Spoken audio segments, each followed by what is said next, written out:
Hey guys, this is Tammy. Thanks for joining me, a special edition of a blog post on my blog, Just Knitting. I'm starting a small series about Knitlit. And what that is literature that is, it may be a mystery. This first one is a romance. It has a thread running through it about knitting. So I want to tell you, I knit just probably about as much as I do reading, and reading are about equal. In fact, sometimes I read while I'm knitting. I can put my Kindle on my desk and read the larger print while I'm knitting. I used to borrow large print paperback books from the library so that I could spread it out on my desk, probably hold down the pages with a stapler or a pair of scissors, whatever utensil is handy at my desk, and read and knit at the same time.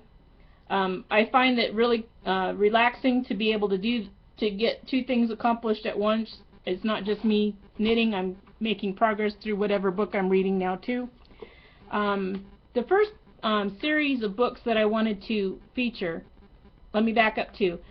This isn't going to be a regular thing. I'm not doing a podcast from my blog. I just wanted to do about, I'm thinking 6 or 8, probably no more than 10 episodes of different series within the genre of Knitlit. I want to be able to do that because although it's not my favorite form of knitting, there isn't my favorite favorite form of books to read. The books that I love are by authors who have passed away, like Jane Austen and Charlotte Bronte and Thomas Hardy and Charles Dickens, and they're not writing anymore. There's nothing new to come from them. So I have to be I have to broaden my horizons a little bit as far as reading goes. And the first in the Knitlit genre that I wanted to share with you, because it's about knitting. It's a fiction book about knitting. You may not have gotten to that genre yet.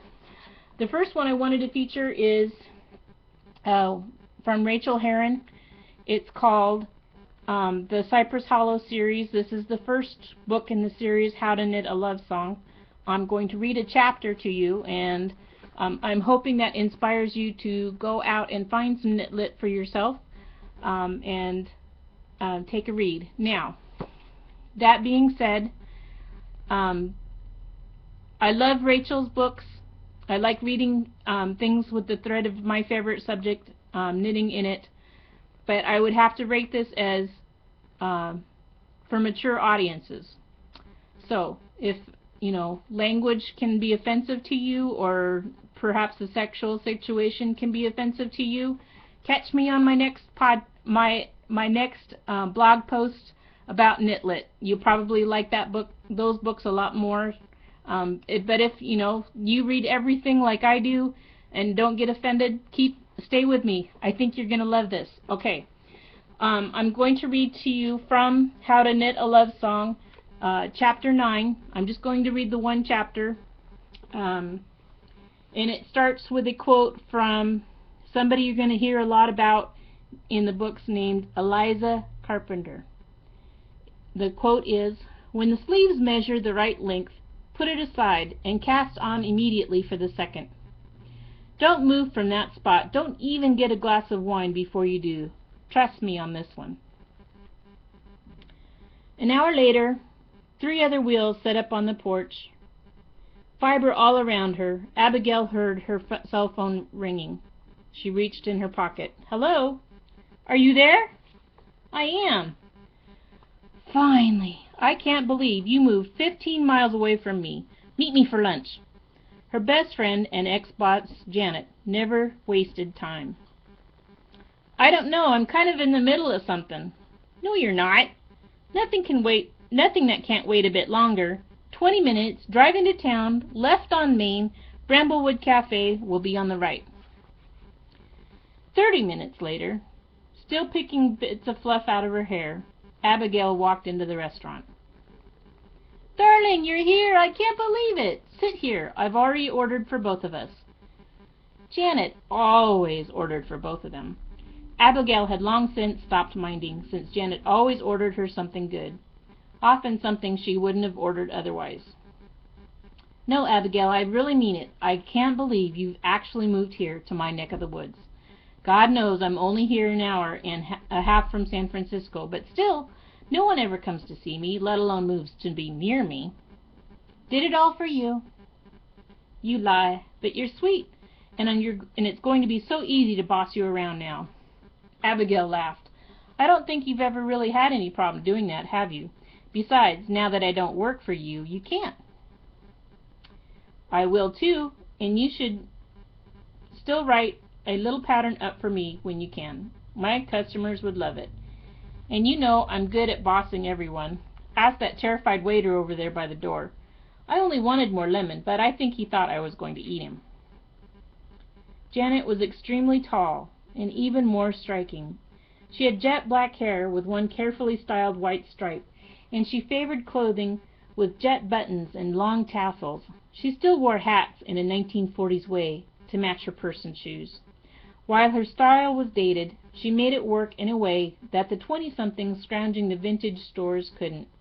She was near 50, but no one would know how near. She was loud and sometimes merciless, and underneath it all, very kind. Abigail adored her in a way she didn't adore her friends closer to her own age.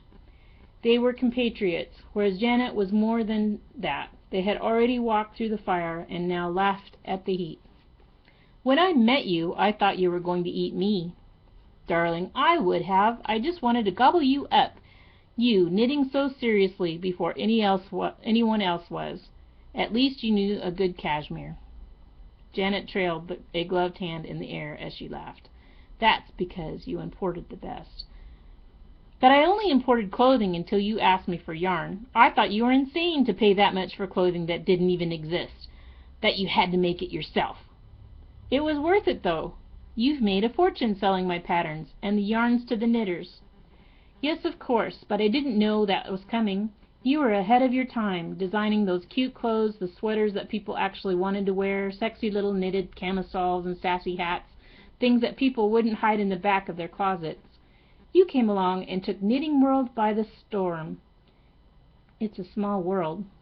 Not anymore, it isn't, and you're the queen of them all. Eliza was the queen.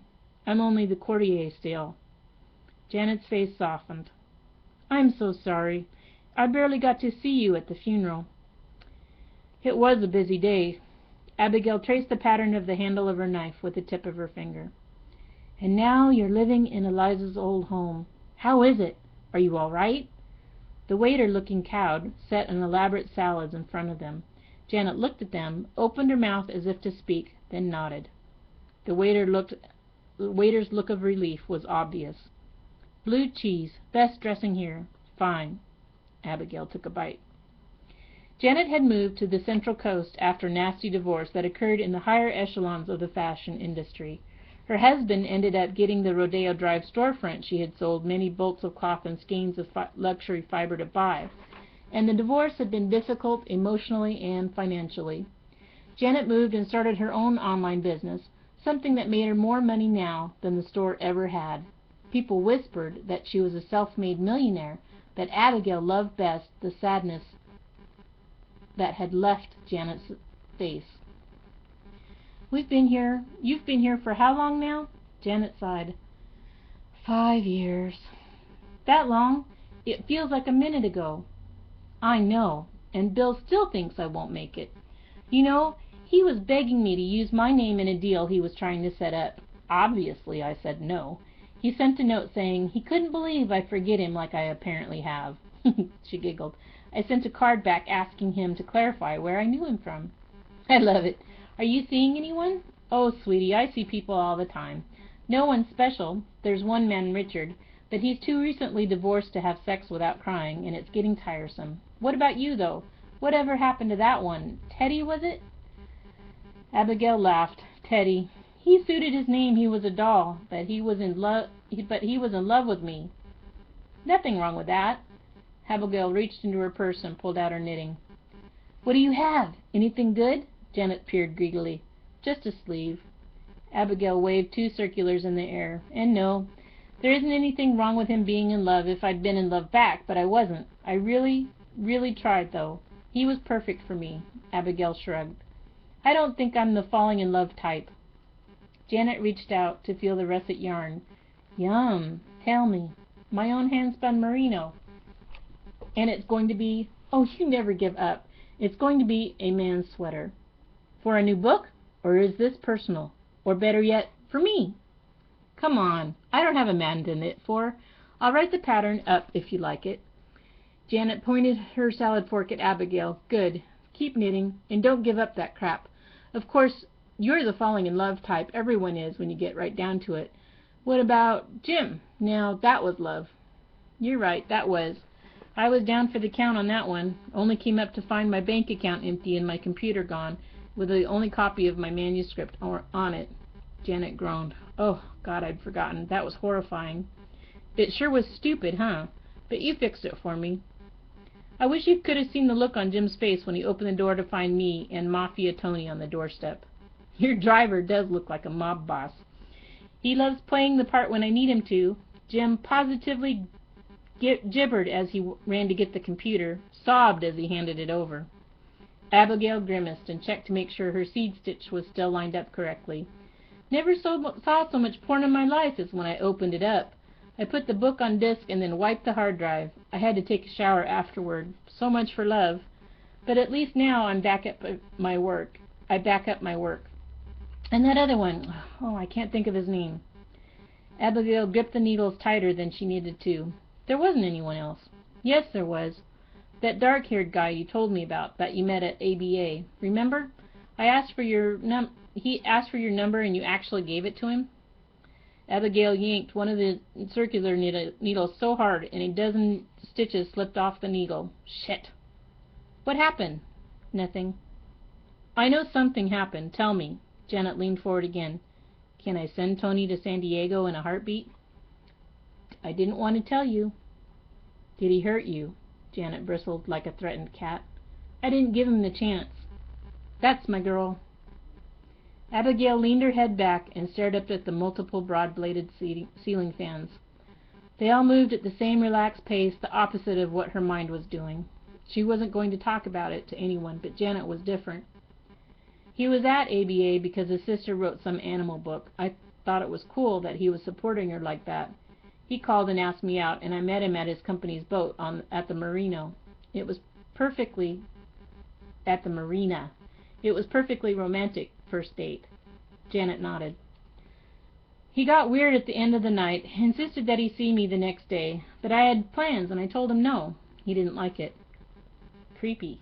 Go on. Abigail finally got to the last errant stitch back on the left needle. She didn't have to look at her work to knit, but she kept her eyes down as she went on. Turns out, he followed me home that night. Kinda went downhill from there. You should have told me. I was embarrassed.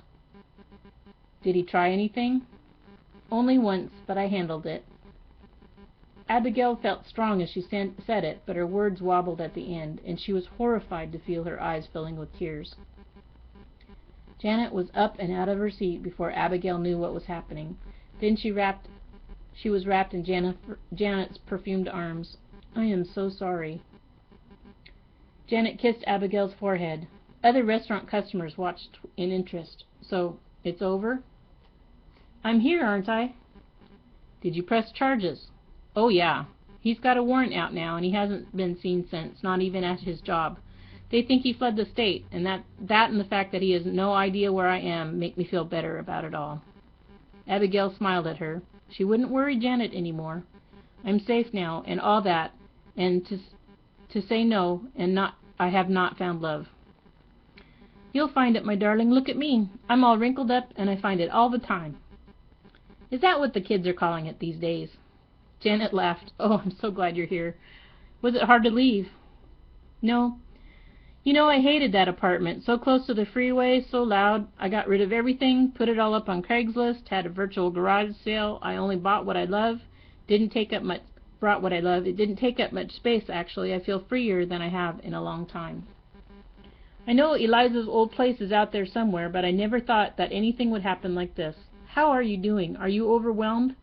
What did she leave you, exactly? Her cottage, and the land it's on, and everything in it. Wow! I knew she loved you, but damn, is her nephew that gorgeous boy, the tall one that looks like every girl's fantasy walking? Do you know him? Cade? Cade, that's it. I know of him. A friend of mine dated him last year until he broke it off. Really? She was crushed. I remember hating him, and then she pointed him out at a restaurant. He was there with another woman, and they'd been broken up for a month by this point. I thought he was a slice of heaven. Worth a broken heart, that one. How long did they date? Abigail felt with a keen interest that she decided not to examine. I think only a month or two. Janet leaned forward across the table. She said the sex was amazing, but that didn't surprise me. He looks like sex on a stick, or on a horse, or in the sticks. Whatever quaint phrase they're using out there now. These really aren't the sticks anymore, I don't think. They'll always be the sticks, darling, but they are my sticks. So anyway, the sex was amazing, and she said she was smitten, and she dreamed of a ring and wearing bandanas at their wedding. And then he pulled the hay out from under her, and she was left crying on my doorstep. Isn't that just the way? I can see it. He seems rather callous. Do I sense a note of interest, my little one? Absolutely not. Opposite, in fact. I don't like him at all, but I have to live with him for a while. Janet waved away the water refill and leaned in again. This just got good. What do you mean? I got the cottage, but it has no water. How awful. And it might have rats. Janet went pale. Darling. And it's for damn sure has bats. Abigail, you can't live there. You're right. I can't live there until it's cleaned out and fixed up, and it'll be just fine. Wonderful even. But I have no idea how long it's going to take. In the meantime, I'm living in Cade's house. Tremendous. Janet clapped her hands. Fantastic. Do you think so? Abigail paused and knit a few stitches. I mean, Cade, he may be the local heartbreaker and all, but she didn't need to put it in words. Janet, in her soft voice, said, Cade is just a good old local boy who looks good in his jeans. He may break hearts, but he'd never hurt anyone. I've dated 3 of the local deputies. I'd know if he was a bad guy. And he's Eliza's nephew. Abigail nodded. That's what I thought. All right, change the subject. I found something today in the cottage. Tell. Is it ropes and chains? It's a gigantic mess, totally crammed full of stuff that looks like trash. Boxes anywhere. But the boxes are full of fiber and spinning wheels. And who knows what all else is in there? Janet raised her eyebrows. Think about it, said Abigail. Eliza Carpenter's treasure trove. Do you know how many people in this country would freak out if they found out that they could come to her home and use her things and take classes, perhaps? They are passionate about her, yes. She's a religion. I think I could use this to jumpstart my little workshop, my class space. I think that's what she meant to do. So it's all yours? Yes. I'm just not sure how Cade'll feel about having something like that on or near his land. Look at you, love. He'll give you anything you want. I don't think so. I think he thought he was going to get everything. He shouldn't have assumed. I would have too. I feel kind of sorry for him. Janet reached over, patted Abigail's cheek. That's why I'm the businesswoman, darling, and you're the writer. Now, tell me, when can I come and see this little ranch? End of the chapter. Doesn't that sound like a wonderful book? And 5 more stories after this one about different characters in the same little town of Cypress Hollow. So find the Cypress Hollow series if you'd like to be interested in that. I did actually get to meet Rachel at Stitches West in February. And she's such a doll. I owe her a hug. I wanted to give her one at the time that I met her, but she was in line to get a massage, so I thought it wasn't quite appropriate. But now I feel like I missed an opportunity. And the sweetheart sent me, can you see it? A book plate. These books were used. I rescued them because I thought they needed to be on somebody's shelf. And I wrote to Rachel and said, can I somehow get your signature in my books? And she sent me 3, 1 for each of the copies that I received. So, yay! These are going to be in my library forever. I have a couple other knitting literature books on my library shelf that I will be sharing with you, and in the meantime, I hope you keep knitting, and I will talk to you soon. Love from Boise. See you soon. Bye.